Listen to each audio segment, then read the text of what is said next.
Hi friends, Anvika cooking ಚಾನಲ್ಗೆ ನಿಮ್ಮೆಲ್ರಿಗೂ ಸ್ವಾಗತ.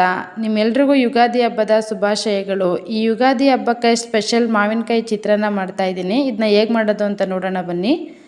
ಮೊದಲು ಒಂದು ಪಾತ್ರೆ ತೊಗೊಳ್ಳಿ. ಅದಕ್ಕೆ ಒಂದು 2ರಿಂದ 3 ಸ್ಪೂನ್ ಆಗೋಷ್ಟು ಎಣ್ಣೆ ಹಾಕ್ಕೊಳ್ಳಿ. ಎಣ್ಣೆ ಸ್ವಲ್ಪ ಕಾದ್ಮೇಲೆ ಸಾಸಿವೆ ಹಾಕ್ಕೊಳ್ಳಿ. ಸಾಸಿವೆ ಸ್ವಲ್ಪ ಸಿಡಿದ ಮೇಲೆ 1-2 ಸ್ಪೂನ್ ಕಡಲೆಬೇಳೆ ಹಾಕ್ಕೊಳ್ಳಿ. 1-2 ಸ್ಪೂನ್ ಕಡಲೆ ಬೀಜ ಹಾಕ್ಕೊಳ್ಳಿ. 1 ಸ್ಪೂನು ಹೆಸರುಬೇಳೆ ಹಾಕ್ಕೊಳ್ಳಿ. ಈಗ ಎಲ್ಲ ಸ್ವಲ್ಪ ಬ್ರೌನ್ ಕಲರ್ ಬರೋವರೆಗೂ ಫ್ರೈ ಮಾಡ್ಕೊಳ್ಳಿ. ನೋಡಿ, ಚೆನ್ನಾಗಿ ಫ್ರೈ ಆಯ್ತಾ ಇದೆ ಇದು. ನೋಡಿ, ಬೇಳೆಗಳೆಲ್ಲ ಫ್ರೈ ಆದಮೇಲೆ ನಾನು 1 ಈರುಳ್ಳಿ, ದಪ್ಪ ಈರುಳ್ಳಿ ಉದ್ದುದ್ದಾಗಿ ಕಟ್ ಮಾಡಿ ಹಾಕ್ಕೊಂಡಿದ್ದೀನಿ. ಇವಾಗ ಈರುಳ್ಳಿನೂ ಸ್ವಲ್ಪ ಪಿಂಕ್ ಕಲರ್ ಬರೋವರೆಗೂ ಫ್ರೈ ಮಾಡ್ಕೊಳ್ಳೋಣ. ಒಂದು 5ರಿಂದ 6 ಹಸಿಮೆಣ್ಸಿನ್ಕಾಯಿ ಕಟ್ ಮಾಡಿ ಹಾಕ್ಕೊಳ್ಳಿ ಖಾರಕ್ಕೆ. ನೋಡಿ, ಚೆನ್ನಾಗೆಲ್ಲ ಒಂದು 5 ನಿಮಿಷ ಫ್ರೈ ಆಗಲಿ.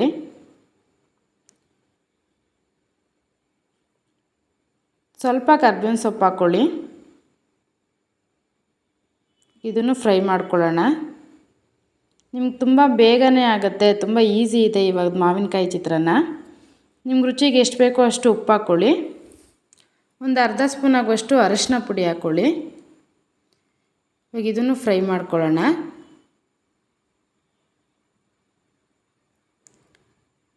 ನೋಡಿ, ಇದೆಲ್ಲ ಚೆನ್ನಾಗಿ ಫ್ರೈ ಆದಮೇಲೆ ನಾನಿಲ್ಲಿ 1 ಕಪ್ ಆಗುವಷ್ಟು ಮಾವಿನಕಾಯಿ ತುರಿದಿಟ್ಕೊಂಡಿದ್ದೆ, ಅದನ್ನು ಹಾಕ್ತಾಯಿದ್ದೀನಿ.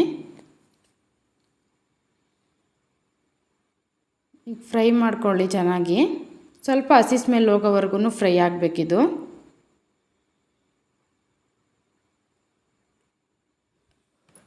ಸ್ವಲ್ಪ ಕೊತ್ತಂಬರಿ ಸೊಪ್ಪು ಹಾಕ್ಕೊಳ್ಳಿ.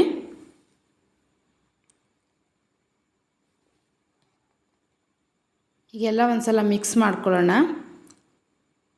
ನೋಡಿ ಫ್ರೆಂಡ್ಸ್, ಗೊಜ್ಜು ರೆಡಿಯಾಗಿದೆ. ನಾನು ಇವಾಗ ಅನ್ನ ಹಾಕ್ಕೊತೀನಿ. ಅನ್ನ ಸ್ವಲ್ಪ ಉದುದ್ರಾಗೆ ಮಾಡ್ಕೊಳ್ಳಿ. ಈಗೆಲ್ಲ ಚೆನ್ನಾಗಿ ಮಿಕ್ಸ್ ಮಾಡ್ಕೊಳ್ಳೋಣ. ನೋಡಿ ಫ್ರೆಂಡ್ಸ್, ತುಂಬ ಬೇಗನೆ ಆಗೋಯ್ತು, ರುಚಿಯಾಗೂ ಇರುತ್ತೆ. ನೋಡಿ, ಚೆನ್ನಾಗೆಲ್ಲ ಮಿಕ್ಸ್ ಆಯಿತು. ನಾನು ಇವಾಗ ಸರ್ವ್ ಮಾಡ್ಕೊತೀನಿ. ನೋಡಿ ಫ್ರೆಂಡ್ಸ್, ಮಾವಿನಕಾಯಿ ಚಿತ್ರಾನ್ನ ರೆಡಿಯಾಗಿದೆ. ಇದನ್ನ ನೀವು ಮನೇಲಿ ಮಾಡಿಬಿಟ್ಟು ಹೇಗಿದೆ ಅಂತ ಕಮೆಂಟ್ ಮಾಡಿ. ಹಾಗೆ ನಮ್ಮ ಚಾನಲ್ನ ಸಬ್ಸ್ಕ್ರೈಬ್ ಮಾಡ್ಕೊಳ್ಳಿ ಮತ್ತು ಲೈಕ್ ಬಟನ್ ಕ್ಲಿಕ್ ಮಾಡಿ. ಹೀಗೆ ನಮ್ಮ ಚಾನಲ್ನ ಸಪೋರ್ಟ್ ಮಾಡ್ತಾಯಿರಿ.